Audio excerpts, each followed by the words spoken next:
আসসালামু আলাইকুম।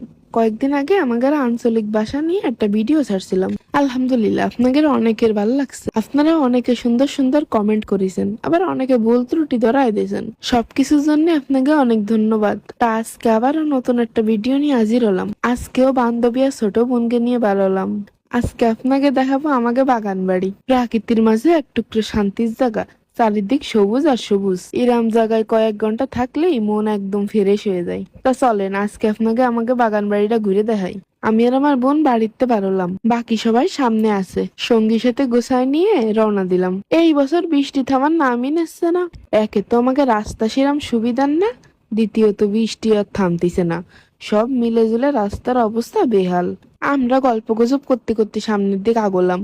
আমাকে এই খালে কচুরি সারা বছর থাকে। তা কাদা বৃষ্টি যতই থাকুক, আমাকে গ্রামে আসলে আর যাতে মন যাবে না। এই যে সেই গাছের নিচে বেঞ্চ ফেলানো জায়গাটা, আগের ভিডিওতে এই জায়গাটা আপনাকে বিশাল পছন্দ হয়েছিল। নিজেকে গ্রামের প্রশংসা করতে নাই, না করেও পারি না। আমার তো মনে হয় আমাকে গ্রামের মতো সুন্দর কোনো গ্রাম নাই নড়াইল জেলায়। ছোট বোন রাস্তায় একটা ফল ফেলানো চাইছে, নিয়ে এমনি খাওয়া শুরু হয়ে দিছে। অধ্যায়তেই বাকিগুলোও খাচ্ছে। জাতি জাতি এই জায়গাটা বিরাট সুন্দর লাগলো, এই লেগে এখানে একটু দাঁড়ালাম। পাশেই এই কাঠের সুন্দর ব্রিজটা ছিল, ভালোই লাগলো। আমাকে গন্তব্য বেশ খানিকটা দূরই। খালের পাশে কার জন্য একটা নৌকা বান্ধা ছিল। নৌকা দেখে এই দুই সেমড়ির মাথা নষ্ট হয়ে গেছে, ওকে আর ঠেয়ায় রাখতে পারলাম না।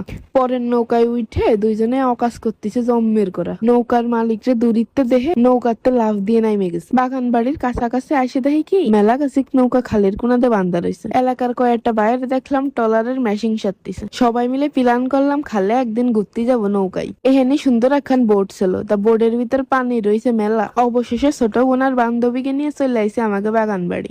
ব্রিজ পার হয়ে সামনে একটা জবা ফুলের গাছ ছিল। মায়ে কড়ার ফুল দেখে আর মাথা ঠিক নাই। সবাই মিলে একটা ফুল ছিঁড়লাম। ফুলগুলো দেখতেও মেলা ভালো লাগতেছে। এই সীমানাতে শুরু হয়েছে আমাকে বাগান বাড়ি। বাগান বাড়ি রোহার শুরুতেই চোখে পড়লো রামবুটান ফল গাছ।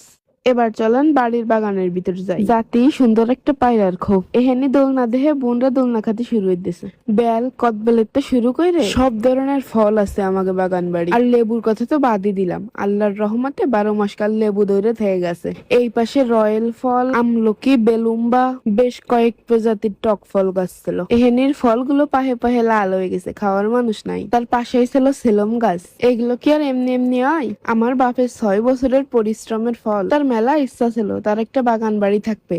আল্লাহর রহমতে এমন কোন ফল গাছ নাই যে তার বাগানে নাই। আম, কাঁঠাল, লিচু, জামরুল, পেয়ারাতে শুরু করে বহুত প্রকারের ফল গাছ তার বাগানে এখন। এই পাশে আমার মার খামারের মুরগিগুলো। আমার মার বিরাট ইচ্ছা ছিল তার একটা খামার বাড়ি হবে। আল্লাহর রহমতে আমার মার ইচ্ছাও পূরণ হয়েছে। এখন তার হাঁস, মুরগি, গরু,